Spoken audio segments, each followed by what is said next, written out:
Nagbabalik pa rin po ang salamat, Doc.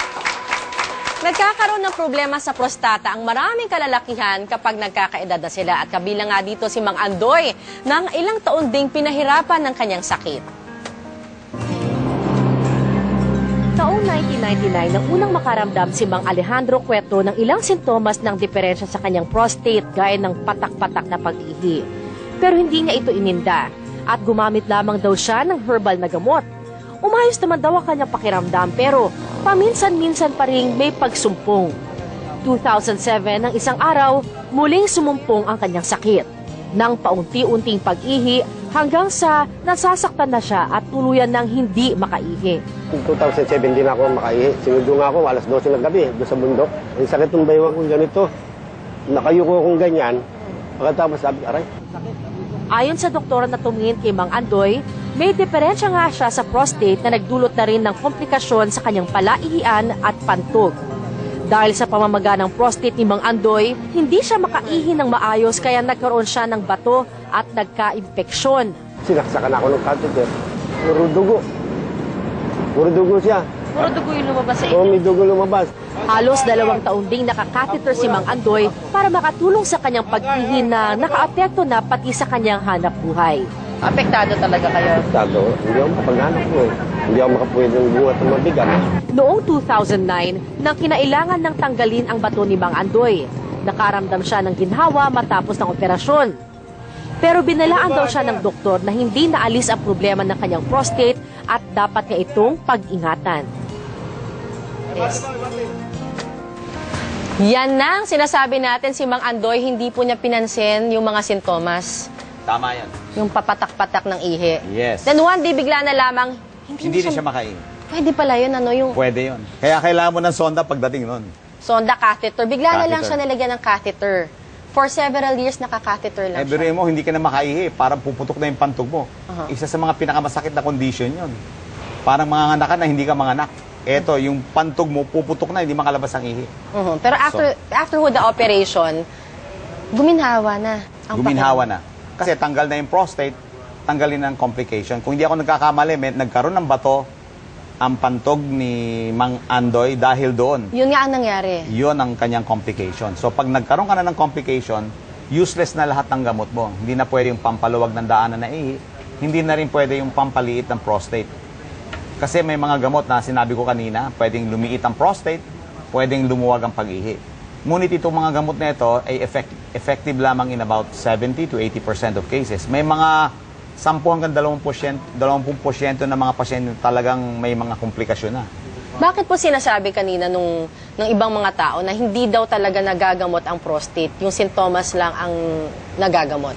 Yes. Can Yung you please simptomas, explain? yes. Yung mga simptomas talaga ang pinaluluwag natin sapagkat hindi nga nakamamatay ang prostate. So, pinaluluwag ang daanan na ihi, pero meron din namang mga gamot na nagpapaliit ng prostate. So, kapag gumanda ng pag-ihi ng pasyente, okay na yon. Hindi na natin kailangan tanggalin ang prostate. Ngunit, pag nagkaroon ng komplikasyon, example, infection, o hindi na makaihi, yung talagang retention, at saka yung pasyente dumudugo na, nasisira na kidneys, yun ay mga strong indications na dapat pumunta na sa specialista dyan, at yun ang mga urologist, at tatanggalin ng bato, yung complication, at tatanggalin na rin ang prostate para hindi naman numbalik yung bato sa pantog. Kanina ho nabanggit po ninyo yung dulot ng sobrang pag-inom ng alak sa paglaki po ng prostate. Yes. Yun naman, namamaga yung prostate. Sa mga kalalakihan, yung mga bata, usually pag nagsama-sama sila, pagkatapos ng opisina, lalabas sila, inuman, makakaisang case ng beer o mga alak, namamaga ang prostate dahil doon. And yun ang pwedeng magdulot ng tinatawag natin prostatitis. Namamaga ang prostate, hindi lumalaki ang prostate, namamaga ang prostate gland. So ang tamang pag-alaga sa prostate, paano? Hindi ka iinom? Moderation. Moderation. Pwede ka naman uminom 1 or 2 bottles. Aha. Meron pa naman bukas para uminom ulit. Pero hindi ko naman sinasabi, araw-araw uminom ka.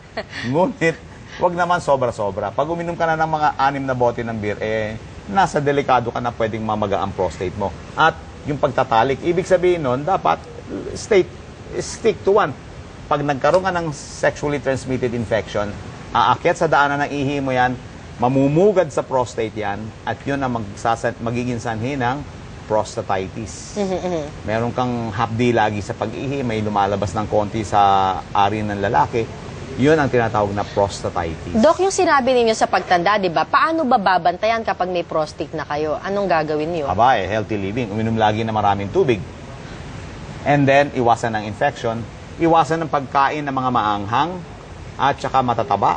And, of course, iwasan na magkaroon ng infection na ano. So, pag yung alak din, makakatulong din yan. Iwasan yung pag-inom ng maraming alak. So, ito yung healthy prostate natin.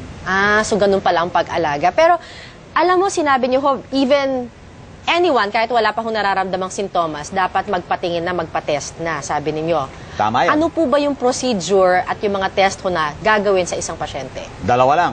Yung tinatawag natin digital rectal examination. In fact, yung Philippine Urological Association, dahil sa Father's Day, kami nagkaroon ng tinatawag na National Digital Rectal Examination. Ito, pagpasok ng daliri, hindi digital na sa parang telepono, digital kasi ito, digit ito eh.